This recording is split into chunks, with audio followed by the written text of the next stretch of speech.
The files are located on the second floor, at the end of a long hallway. The fluorescent lights above flicker on and off. Open the door on the right.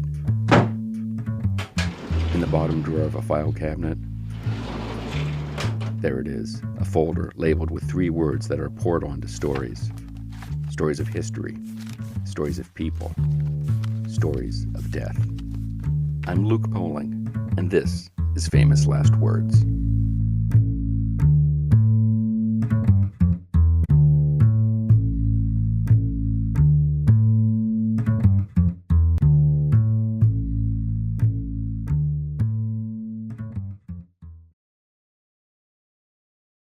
The world always needs more love.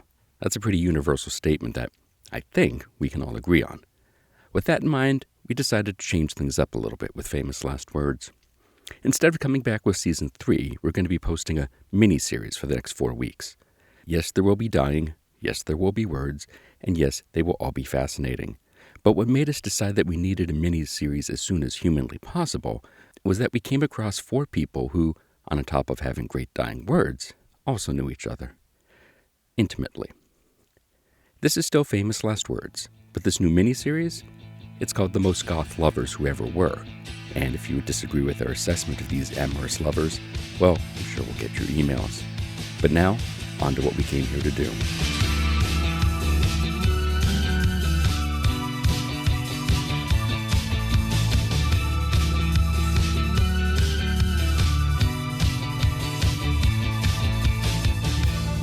Mary Wollstonecraft Shelley was born on the 30th of August, 1797. Her father was a philosopher, best known for his role in the anarchist movement, and her mother, Mary Wollstonecraft, was a unique woman in her own right. She was a writer and is known as one of the founding feminist philosophers. Her first book was 1792's A Vindication of the Rights of Woman. Her concept was that, and get ready to clutch your pearls, women are not inferior to men, but any sense of inferiority came from the lack of education. After spending some formative years in Europe, Wollstonecraft returned to London and continued to live out her scandalous life, having a child out of wedlock and attempting suicide twice before meeting fellow philosopher William Goodwin. Upon finding out that she was pregnant with his child, the couple decided to get married. The delivery went well, but the placenta broke apart inside her. The doctor was able to remove most of it piece by piece, and since washing your hands before surgery wasn't a common practice, and some doctors were going straight from autopsies to births, Mary got an infection.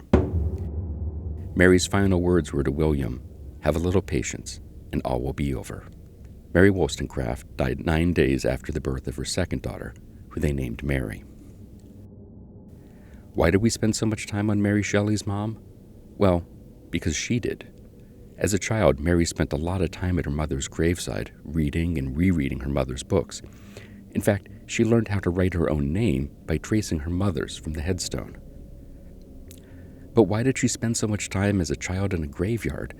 Partly it was because Mary was longing for her mother that she never got to know, and partly it was because her father ended up getting married to the next-door neighbor, and Mary didn't care for a new stepmother.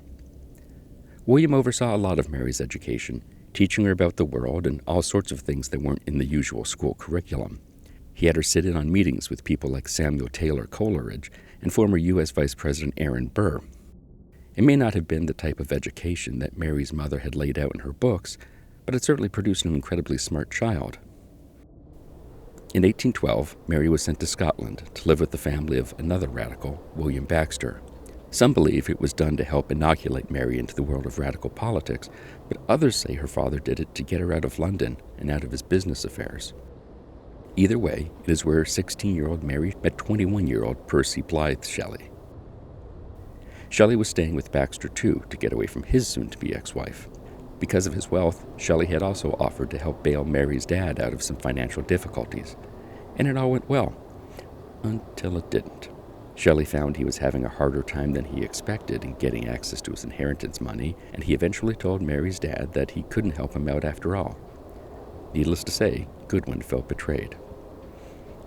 So, when Shelley and Mary began dating, it was done without her dad's knowledge. Their courtship included a lot of time at Mary's mother's graveside, and, legend has it, when they consummated their relationship, It was on top of Mom's grave. Between backing out on the financial aid and the betting of his teenage daughter, William Goodwin declared that he wanted nothing to do with Mary. So she and Percy Shelley headed for mainland Europe, accompanied by Mary's stepsister, Claire Claremont. The three wandered across Europe, through France, Switzerland, down the Rhine, ending up in the Netherlands. Completely broke, the trio returned to England, settling in Kent. Some point around this time, Mary found out that she was pregnant with Shelley's baby. The couple, with stepsister still living with them, ran their house like it was more of a salon than anything. Writers like Thomas Jefferson Hogg and Thomas Love Peacock and others would visit, though Shelley occasionally had to make himself scarce when the debt collector showed up. On top of having a difficult pregnancy, Mary also had to deal with the fact that Percy's first wife had just given birth to Percy's child, and that Percy seemed to be spending a lot of time with Claire. At the same time, Percy was encouraging Mary to begin a relationship with Thomas Jefferson Hogg, perhaps to keep her distracted while Percy bedded Mary's sister. Mary may have been a believer in free love, and all of Percy's actions seemed designed to really push her to practice what she preached. In February 1815, Mary gave birth prematurely to a baby girl. The baby died shortly thereafter. In her dreams, Mary was haunted by the baby, and her depression, which had started with Percy's unfaithfulness, increased. However, by the summer of 1815, things began to look up. Mary was pregnant again. Percy had an influx of cash after his grandfather died.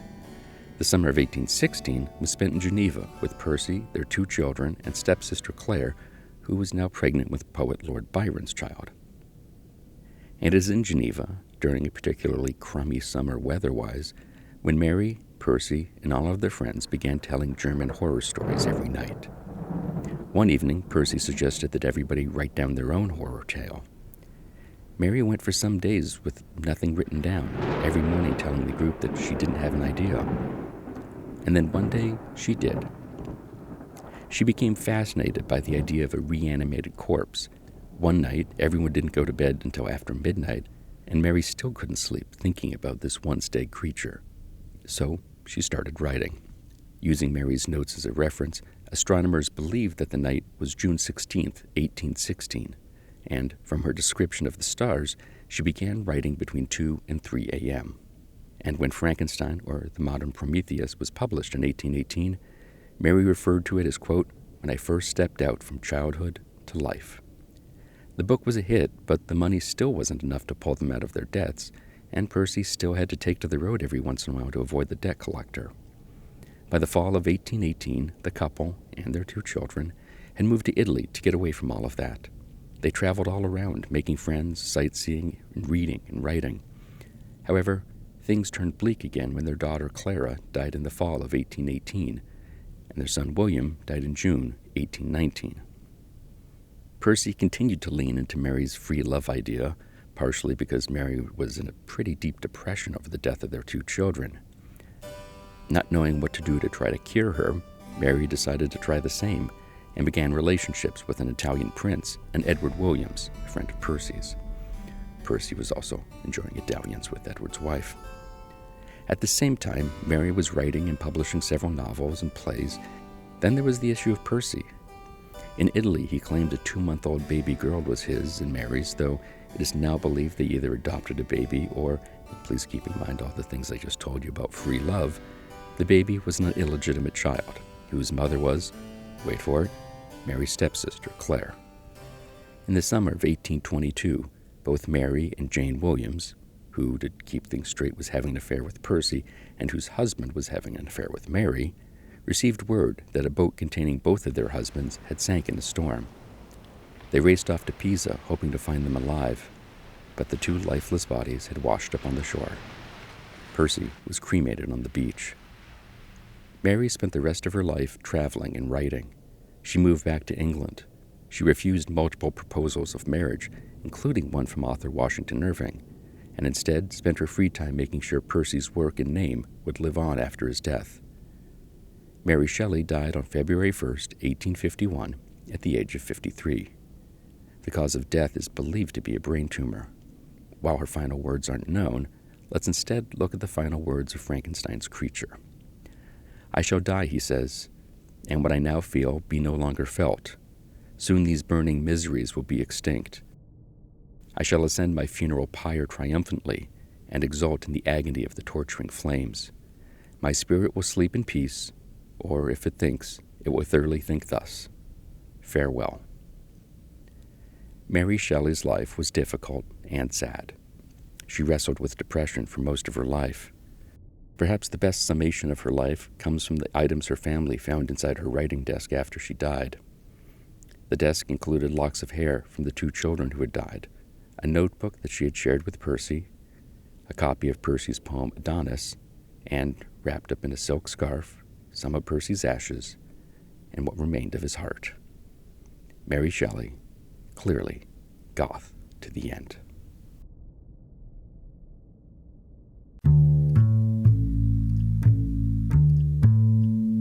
Famous Last Words is written and narrated by Luke Poling. That's me. It is produced by Heidi Hegquist and myself. Our assistant producer is Sabrina Thompson. You can find the show on Facebook under Famous Last Words Podcast. You can follow us on Instagram, where we are at Famous Last Words Pod. And if you want even more famous last words, find us on Substack at Famous Last Words.